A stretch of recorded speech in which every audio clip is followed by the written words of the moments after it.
Let's start with the French story. I mean, it is complicated, but it's interesting to think about how surprised we should have been by these results, because we were expecting a hung parliament, and yes, the left is going to have more of a say, but the left doesn't have a majority, certainly no control. So I wonder what this should mean longer term for French assets.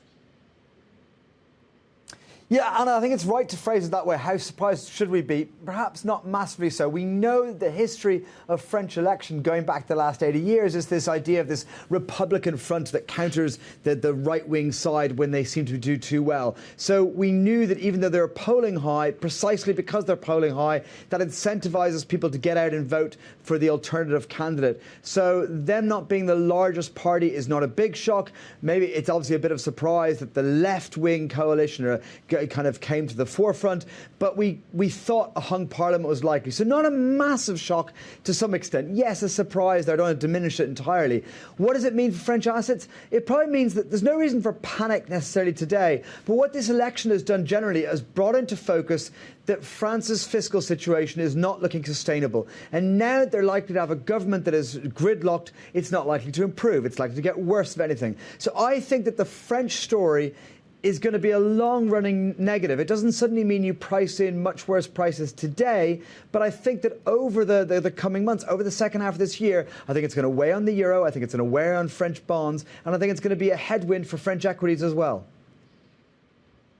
Well, Mark, last week we had Jean-Claude Trichet and Peter Prett on the show asking what the line was for ECB intervention in response to this French election. Both of them really downplayed it, but Christine Lagarde over at the ECB is saying the exact opposite. This morning we're seeing yields across the curve in the French bond market higher by about 3 to 4 basis points.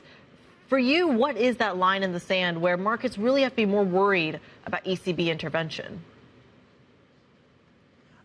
I just don't see it as being close. I mean, it would be bizarre if it came in now. I'm not sure what the line is. Maybe it's so not close that I've not really had analysed where that level is. But I think there'd be a couple of things. One is we'd need yields much higher to consider it. And second of all, it's about pace. It's like the Japanese intervention story to some extent. If we're just getting moves of a few basis points or even 10 basis points or 15 basis points, that is not dramatic unless we're getting that session after session. So I don't think ECB intervention is an immediate worry for traders.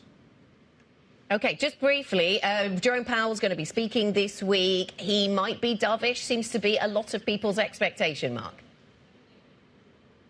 Yeah, look, he should be dovish.